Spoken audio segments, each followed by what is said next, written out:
The time has come for the 87th live letter, where we will get our first look at patch 7.3 and some important information about Occult Crescent. This is going to be a quick recap of what was said in the live letter. I both used the live letter itself for information, but also the Final Fantasy XIV Discord, which also has a great group of people who are actually live translating the live letter. I will have a link to that Discord server down in the description, as they do so much work, and they are definitely worth following. The first thing UCP talks about is that they're feeling that their quality of service has been declining recently, especially when it comes to bugs and issues that need to be fixed with emergency maintenance hotfixes. And they want to improve both on new exciting content and also more stable content. So the first part of the live letter, they want to talk about some of the feedback they've gotten recently. We start with Occult Crescent feedback. The first feedback is, I wish I could enter the Forket Tower with a preformed alliance. Apparently there have been 400 clears of the Forket Tower so far. One of players' main concern here is that getting 48 players into the same island instance has been a little bit tricky. To combat this, patch 7.3 will allow pre-made alliances of 48 players to queue into the same instance at once. Though they do ask us to not have too high of an expectation for the UI, as they're trying to do this pretty fast, as patch 7.3 will be releasing early August. They're still going to be keeping the cipher system, and like before, multiple ciphers will increase your chance of getting in. But they are planning on putting some sort of a list UI that allows you at least to see who has put in multiple ciphers. The next feedback is, I wish there was a normal and savage version of the Forket Tower, like there was with Delubrum Reginae. Apparently, the simple reason there was not a normal and savage version is simply the cost. So they were not capable of doing this for this instance of Occult Crescent, but they are hoping to do it, I guess, with the next part of the Forket Tower. Next feedback is, when Magic Pot and Happy Bunny covers contain only materia and fireworks, the rewards feel inadequate for the effort required. I say they had every cover give Gillis reward, and perhaps their understanding of how rewarding that is a little bit off. They do feel they missed the mark on the rewards and are discussing how to change this. Though they also seem to be wondering if maybe the rewards from coffers in the past have been too good. Personal thought here, I think they are fundamentally misunderstanding the complaint that is happening here. Most people are more confused that we are finding really high value rewards from coffers just laying around, and then the pots and the bunnies are giving just garbage rewards in comparison. So it feels like it should be the other way around. Next feedback is, enemies in Fate can be defeated too quickly. Unless you're paying close attention, a Fate may be completed before you even arrived. The problem here is simply the parameters that are used, as the goal is for the fights to not feel too long. But when the instance is very full and there is a lot of players running fast between fates, things are gonna die a little bit faster maybe than was intended. So it kinda sounds like this problem is probably gonna resolve itself when there is a little bit fewer people in the instance and not as aggressively farming. The next request was, please increase the drop rate for demiatmas and soul shard. And UCP says the drop rates are not gonna be buffed for now. But he did give us some numbers. In critical encounters, drop rate is 20%, and in Fate, drop rate is 5%. And then it's of course all based on your own personal RNG, sadly. I personally tend to be very unlucky with RNG, so I am still farming. While some people who tend to be very lucky with RNG seem to get it a lot. But apparently in A Realm Reborn, Atmos originally had a 2% drop rate, which I personally think is diabolical. But it sounds like there is not going to be any changes to our current demiatma situation, at least for now. Next feedback is, the window for auroral mirages is too short, making it impossible to get there in time if you were in a critical encounter. They will be making changes to this weather effect, so basically it should now only spawn if there is no critical event on the field. They also make note there are some cast translations in French and German that are gonna be fixed in the upcoming maintenance on the 24th. They do mention that sometimes translations don't quite go as they intended. For example, in the Omega raid, a certain mechanic was simply left or right, but in English it was a lot more complicated. If you guys don't remember, there was the whole starboard or larboard situation. So anyway, issues in French and German are gonna be sorted out during the upcoming hotfix. And now it's time for cosmic exploration feedback. First feedback is, can you allow us to use mounts? From patch 7.3, you will be able to use mounts during a cosmic exploration, both on the moon and then, of course, when the new part of the exploration releases during patch 7.31, you will also be able to mount up there right from the start. Next request is please increase the time limit for missions. This is a feedback they've gotten from gatherers a lot, and they do plan to adjust mission times for some missions. Next feedback was please make the mission report window open automatically. They do believe this is a feature they should have had from the start, but they will be changing that in the future. So expect that quality of life improvement coming in soon. Next feedback is please make it so your gathering point is fully restored after completing gathering mission. From now on, you will be getting back the gathering point that you used, and cast timers for courtyards will reset upon completion of gather missions. Lovely. Next feedback was please make it easier to understand when sequential missions are available. As sequential missions have been difficult to see just in the chat window, they will be improving this. The next request is please make projects easier to successfully complete. They are apparently looking at data from projects and will keep monitoring this. And they're working on a system that allows for sort of a follow-up to a failed project. Next request is please keep the relative position of shops and NPCs constant as the base develops. They say they put a little bit too much emphasis on the look of how a developed base would look. For future releases, they are working on the level design to match a little bit more apparently between the, well, different phases. I guess mostly to keep the vendors in place. Another request is please have the holograms installed from the beginning. And from the next exploration, holograms will be installed from the beginning. So rejoice those of you who really like to aspire to get yourself in those holograms. Next request is please add more incentive to continue playing once we finish Cosmic Tool Enhancement and gotten the current reward. For those of you who have finished, I am so jealous. But according to UCP, looking at the player data, it is clear that incentives to keep playing after you finish the tools are lacking, and they plan to improve this in future releases. Next request is, please implement a retainer bell, and they will be adding some retainer bells. Next request is to please make it easier to get to the Cosmic Exploration base. They seem to be planning some sort of a teleport ticket to driving way that can then take us there. I gotta say, personally, I think in this case it would then just be best to not do anything, as driving way is very close to the Aetherite in Beastway's Burrow, so having a ticket straight to driving way who then drives us to the exploration just doesn't make sense to me, but that's just me. In the end, they promise to keep working on earning our trust from now on as well.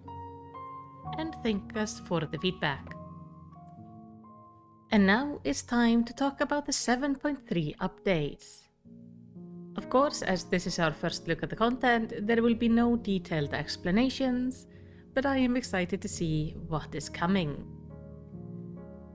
Patch 7.3 will be called The Promise of Tomorrow and will be releasing sometimes early August. We started with getting some screenshots from the main story.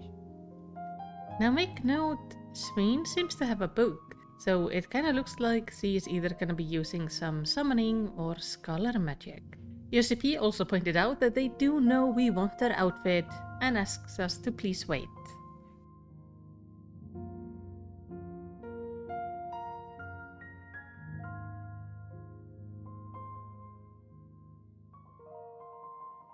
We are getting a new Allied Society quest, this time the Yokyu. They seem to be working on some peculiar mechanical thing that might potentially be the mount. But we have no confirmation yet.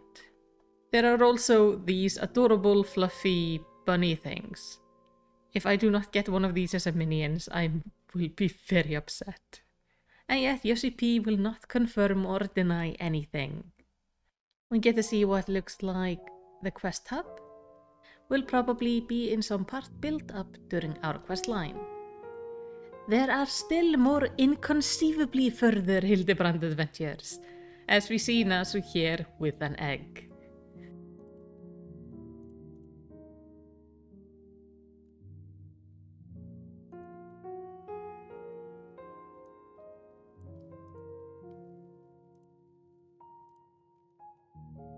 We are getting a new dungeon, which is the Meso terminal.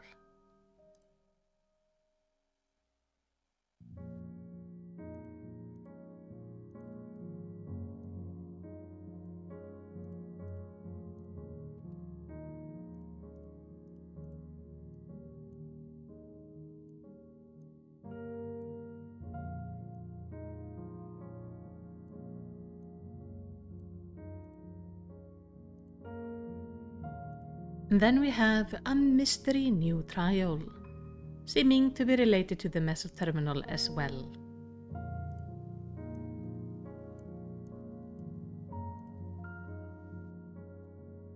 We will be getting next chapter of Echoes of Vana'diel, Santoria, the Second Walk.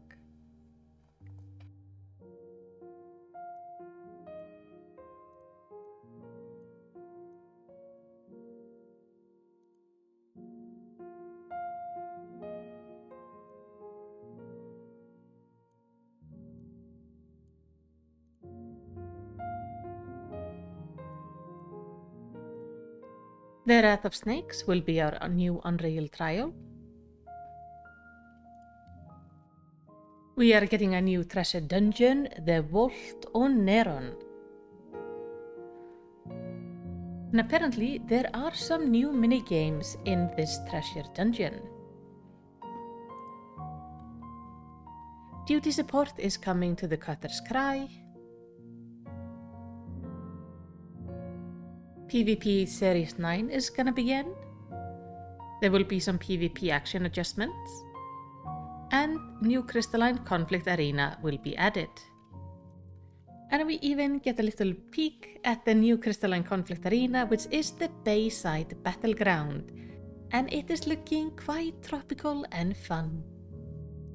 But there will be no fancy gimmicks in this arena.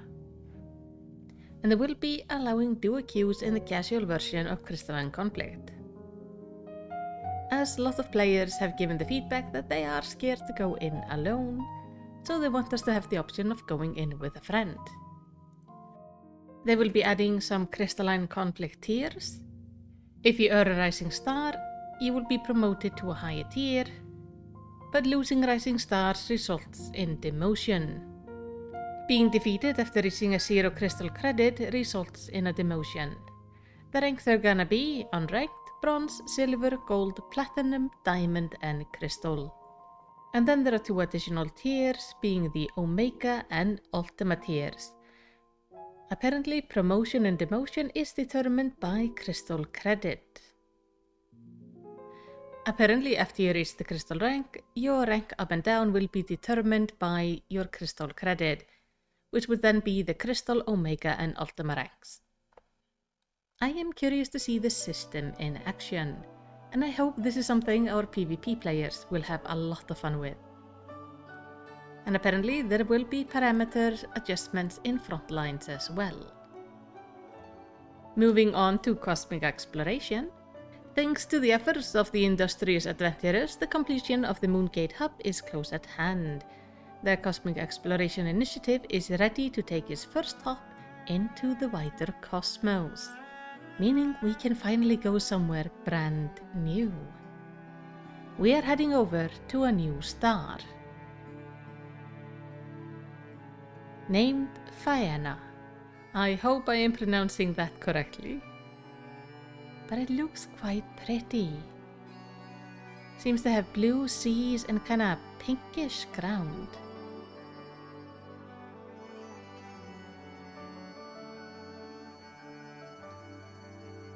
Exploration and survey of the new star will begin. We will get further enhancement to our cosmic tools, which means I need to really catch up with the rest of my tools. We will be getting some new rewards, and the starboard standing stella as well as the star contributor status and effect will be also available on Faena. We are getting more weapon enhancement quests for our phantom weapons, and based on the look of the Warrior of Light, it is looking concerning. There is a new deep dungeon coming. We get a little peek of some weapons that are looking very red, and some look at some of the instanced areas. The deep dungeon's name is Pilgrim's Traverse. Now, historically, deep dungeons have always been about either going up or down, but apparently this time we are sliding, which is interesting.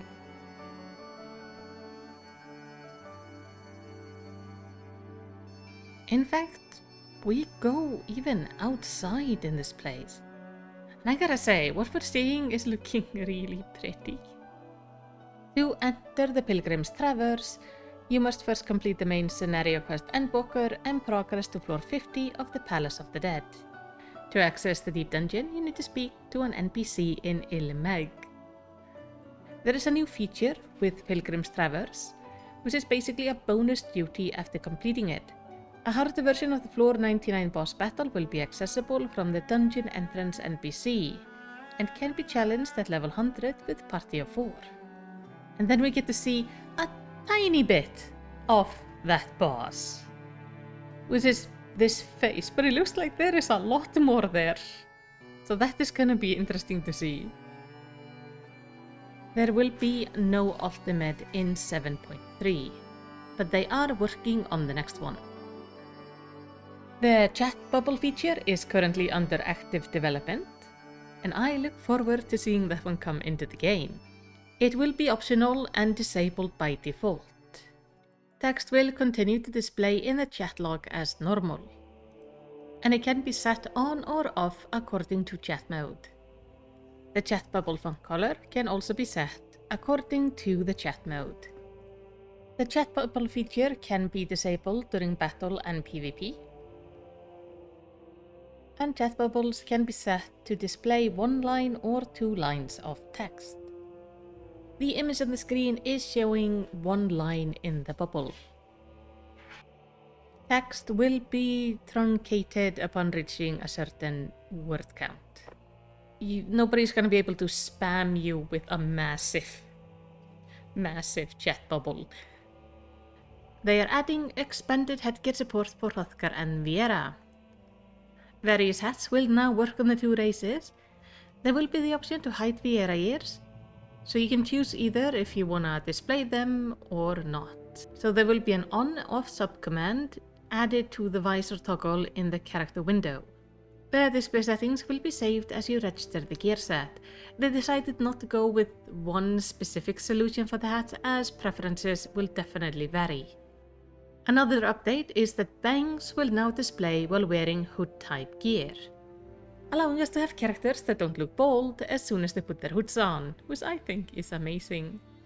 It is only gonna add to my Lala's cuteness factor. And then for a feature that is coming but not in 7.3, that is the fight whiteboard feature. They just wanted to confirm that they haven't forgotten about this and it's still a work in progress. The whiteboard is expected to release in patch 7.4, and there are some functions under consideration. These are things like being able to display the whiteboard during a battle, or options to highlight specific jobs, or the ability to set up multiple schemes for a single duty, and the option to share your schemes with others, and the option to share those schemes with others. And that's it for the live letter. If you enjoyed it, make sure to give me a commendation by liking and subscribing. Go check out the Final Fantasy XIV Discord, where I get all my translations from the live letter from, and maybe even check out my Discord, where we talk about Final Fantasy and video games, or even check out my other channel, where I do some Let's Plays of other games that are not Final Fantasy. But whatever you do, all I wanna say is takk fyrir að horfa og the yndislegan dag.